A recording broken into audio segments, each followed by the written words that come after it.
Assalamualaikum, hai sobat sejarahku. Apa kabar? Semoga dalam kondisi sehat selalu ya. Oke sobat sejarahku, bertemu lagi di channel ini. Channel yang membahas tentang sejarah-sejarah bangsa kita terdahulu yang patut kita kenang agar menjadi semangat untuk kita menuju masa depan yang gemilang. Oke sobat sejarahku, selamat menyaksikan dan jangan lupa like dan subscribe. Terima kasih.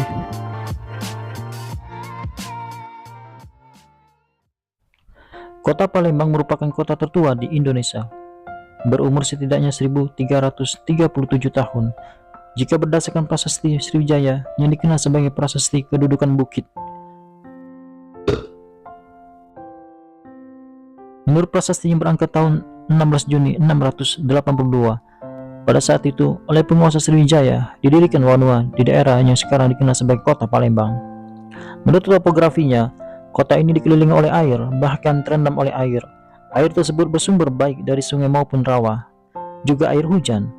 Bahkan saat ini kota Palembang masih terdapat 52,24% tanah yang tergenang oleh air. Data statistik 1950. Berkemungkinan karena kondisi inilah maka nenek moyang orang-orang kota ini menamakan kota ini sebagai Palembang. Dalam bahasa Melayu, pa atau pe sebagai kata tunjuk suatu tempat atau keadaan. Sedangkan lembang atau lembeng artinya tanah yang rendah, lembah akarnya membengkak karena lama terendam air. Menurut Kamus Bahasa Melayu. Menurut bahasa Melayu Palembang, lembang atau lembeng adalah genangan air. Jadi Palembang adalah suatu tempat yang digenangi oleh air. Kondisi alam ini bagi nenek moyang orang-orang Palembang menjadi modal mereka untuk memanfaatkannya. Air menjadi sarana transportasi yang sangat vital, ekonomis, efisien, dan punya daya jangkau dan punya kecepatan yang tinggi. Selain kondisi alam, juga letak strategis kota ini yang berada dalam satu jaringan yang mampu mengendalikan lalu lintas antara 3 kesatuan wilayah. Tanah tinggi Sumatera bagian barat, yaitu pegunungan Bukit Barisan, daerah kaki bukit atau Piedmont, dan pertemuan anak-anak sungai sewaktu memasuki dataran rendah. Daerah pesisir timur laut. Ketiga kesatuan wilayah ini merupakan faktor setempat yang sangat menentukan dalam pembentukan pola kebudayaan yang bersifat peradaban. Faktor setempat yang berupa jaringan dan komoditi dengan frekuensi tinggi sudah terbentuk lebih dulu dan berhasil mendorong manusia setempat menciptakan pertumbuhan pola kebudayaan tinggi di Sumatera Selatan. Faktor setempat inilah yang membuat Palembang menjadi ibu kota Sriwijaya, yang merupakan kekuatan politik dan ekonomi di zaman klasik pada wilayah Asia Tenggara. Kejayaan Sriwijaya diambil oleh Kesultanan Palembang Darussalam pada zaman Madia sebagai kesultanan yang disegani di kawasan Nusantara. Sriwijaya seperti juga bentuk-bentuk pemerintahan di Asia Tenggara lainnya pada kurun waktu itu, bentuknya dikenal sebagai polity.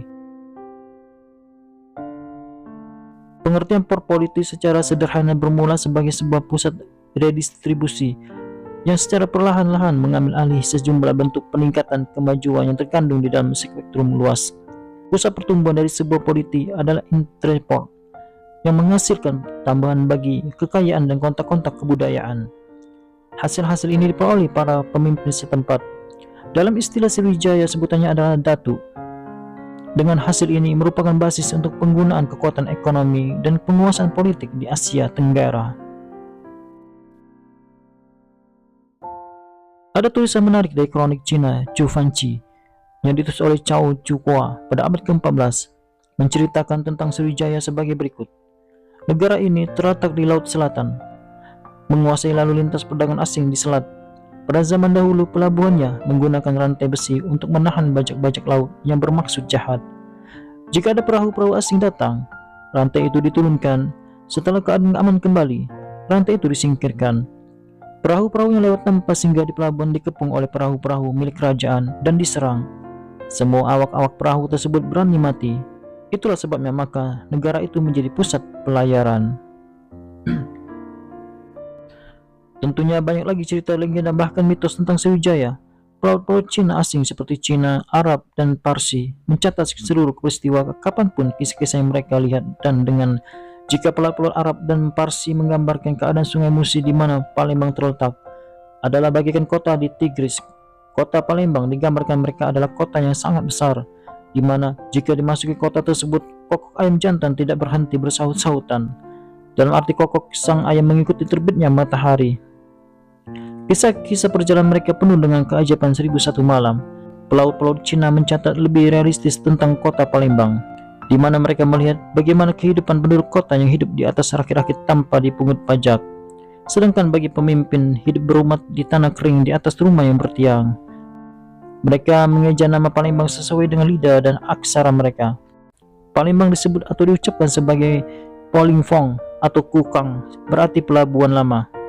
Setelah mengalami kejayaan di abad-abad ke-7 dan 9, maka di kurun abad ke-12 Sriwijaya mengalami keruntuhan secara perlahan-lahan. Keruntuhan Sriwijaya ini baik karena persaingan dengan kerajaan di Jawa, pertempuran dengan kerajaan Kola dari India, dan terakhir kejatuhan ini tak terelakkan setelah bangkitnya kerajaan-kerajaan Islam di Nusantara. Kerajaan-kerajaan Islam yang tadinya merupakan bagian-bagian kecil dari kerajaan Sriwijaya berkembang menjadi kerajaan besar seperti yang ada di Aceh dan Semenanjung Malaysia. Sekian pembahasan tentang kota Palembang ini. Semoga memberikan manfaat dan pengetahuan bagi kita semua, terutamanya bagi orang-orang Palembang. Assalamualaikum warahmatullahi wabarakatuh. Sampai jumpa kembali. Ingat kata Bung Karno, jas merah, jangan lupakan sejarah. Dengan mengingat sejarah, kita menjadi bangsa yang besar. Dan dengan mengingat sejarah, kita menghargai nilai-nilai luhur bangsa kita.